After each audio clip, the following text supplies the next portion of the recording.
ওমরকে কর দেওয়ার ক্ষমতা ডক্টর ইউনূসেরও নাই। আমি নাম বলবো না। ওমরকে কর দেওয়ার ক্ষমতা কার আছে না আছে ওইটা আমি জানি না, বাট তুই কি এটা জানোস যে তোরে কর দেওয়ার ক্ষমতা আপনের আছে? আমার তো মনে পড়ে গেল ওমর অন ফায়ার তো রিসেন্ট নির্বাচন নিয়ে একটা ফানি ভিডিও দিয়েছে। বাদ দেন ভাই, রমজান মাস। হোয়াটসঅ্যাপ লোকজন, দিস ইজ আপন। আজকে আমরা দেব এক বাইনচোদকে দুজন। কারো কাছে রোস্টিং মানে বিনোদন, আবার কেউ কেউ রোস্টিং বলতে বোঝে প্রতিবাদ, আবার কারো কাছে রোস্টিং মানে অশ্লীলতা, রোস্টিং এর নামে করে ভিউ ব্যবসা। মানে ভাই এদেরকে আর কি বুঝাবো, এদেরকে বোঝাইতে বোঝাইতে এখন আমি নিজেই কম বুঝি। আমি এখনো পর্যন্ত এটাই ক্লিয়ার না যে এই পোলাই কি রোস্টার নাকি রিপোর্টার নাকি ওমর অন ফায়ারের পার্সোনাল গোয়েন্দা।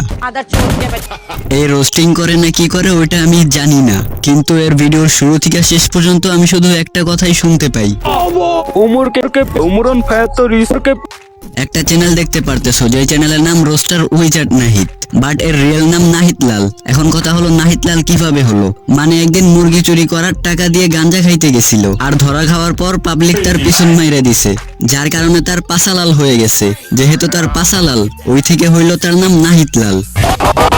আমি এটা বলতেছি না যে ওমর অন ফায়ারকে নিয়ে যারা ভিডিও বানায় তারা রোস্টার না, আমি এটা বলতেছি যে ওমর অন ফায়ারকে নিয়ে তো প্রায় সবাই ভিডিও বানায়, বাট এত চাটাচাটি কে করে ভাই? আমি কালকে রাতে এর চ্যানেলে ঢোকার পর এমন একটা ভিডিও পাইলাম না যে ভিডিওতে কিনা ওমর অন ফায়ারের পিক নাই।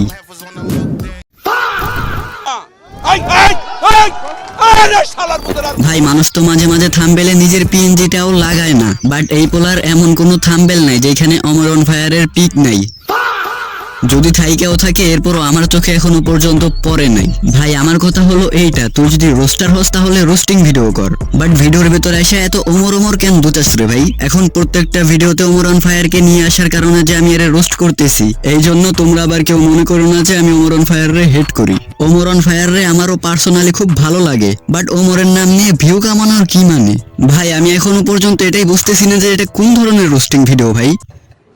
আমি তো শুধু এই ভয়ে আছি কবে জানি কেউ এসে বলে তুই ওমরকে রোস্ট করিস না। ওয়েট ওয়েট ওয়েট ভাই, তুই আমার এইটা বোঝা যে তুই কখন ওমর রোস্ট করস? তুই তো অলওয়েজ ওমরেরটা চাটতেই থাকস না, মানে পাও আর কি। মানে বাজান আমি ওদেরকে এখনো পর্যন্ত এটাই বোঝাইতে পারতেছি না যে রোস্টিং মানে কি। আমার তো মনে হয় বারা ওরা এখনো পর্যন্ত এটা জানেই যে রোস্টিং কাকে বলে, রোস্ট কেমনে করে। 3 মাস অফলাইনে থাকার একটাই কারণ, সেটা হলো স্ট্রাইক। বেচারা 3টা মাস ভিডিও দিতে পারে নাই, তাই তো বস্তির ছেলের সাবস্ক্রাইবার 20,000 থেকে আবার 19,000 হয়ে গেছে। মানে চাটতে পারে নাই তো 3টা মাস যদি বড় ভাইটা চাটতে পারতো হয়তো একটু লাভ হইতো। দিন শেষে বেশি কিছু বললাম না, অনেক কিছু বলার ছিল, বাট রমজান মাস আমি রোজা রাখছি, প্লাস তোমরাও হয়তো রোজা আছো, তাই বললাম না, বাদ দাও। বাট একটা কথা বলি, রোস্টিং মানে যদি না বোঝা থাকোস, বাপরে নখ দিয়ে একটু রোস্টিং সম্পর্কে যাই না নিস। Light off. 2 দিনের মিলন মেলায় কত খেলা চলে, খেলার মতো খেলতে পারলেই আপন রোস্টার বলে। এই সালে চলে অনেক রকম ট্রেন্ড, যত মারা খাইছি জীবনে কিছু জানে না ফ্রেন্ড। আমি ট্রেন্ড লইয়া খেলি কম, বাট ইচ্ছা করলেই পারি। আওয়াজ লাগতে পারে কম কিন্তু সত্যি তাই বলি।